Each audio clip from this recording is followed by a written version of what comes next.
The Ministry of Defence has started preparations for one of the biggest military exercises of the year, the Caucasus 2012 drills. They are taking place in Russia's south, Abkhazia, South Ossetia and Armenia in September. One purpose of the large-scale drills this year is to prepare the Russian military for a possible armed conflict between the US and Israel and Iran. Now, to discuss this rather dark prospect in a little more depth, we're joined by Viktor Mizin from the Institute of Strategic Assessment. Good to see you again, Viktor. My pleasure. Talking about this year's drills, it said that they're going to be more strategic rather than tactical. What's the difference? I think the difference is quite obvious. If in tactical drills what is engaged, it's the level of divisions or probably corps. In strategic, I mean, obviously it's the level of army groups or military districts. And we now know that in the coming exercises, not just the Ministry of Defense, but other enforcement structures would be employed, like Russian security services and so on and so forth. So it would be like major exercise which could be compared to large maneuvers of the Soviet times.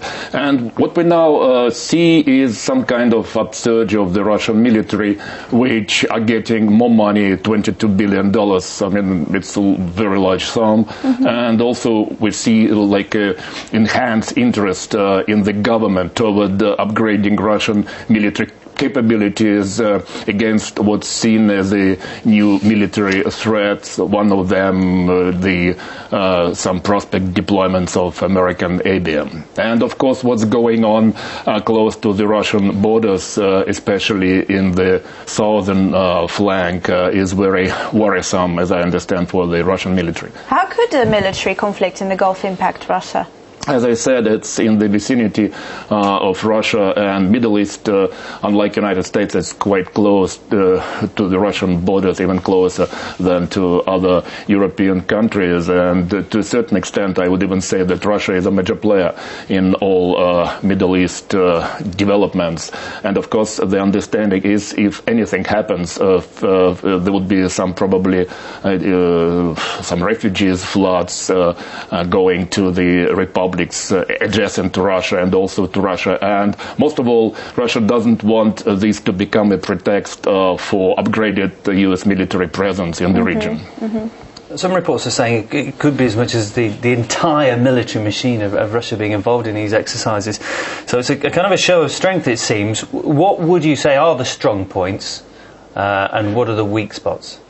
Well, I think that with new equipment coming to the Russian military, and we understand that probably only 30% of the military equipment of the Russian army is modern now. So what the government wants is to completely refurbish Russian army and navy and to turn it in a modern, well-equipped military component which could be compared to NATO forces.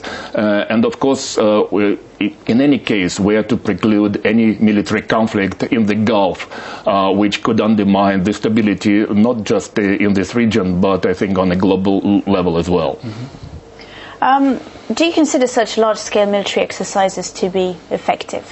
Well, I don't understand what you mean by effective, but I think that in any case it would be a good show of a new Russian military and that Russia is in a way undergoing some kind of revival of its military and becoming not just major economic or political, but major global military player as well. Okay, well, whatever is achieved, I'm sure it will get a lot of attention globally. Thank you so much for your thoughts on this. Viktor Mizin from the Institute of Strategic Assessment. Thank you.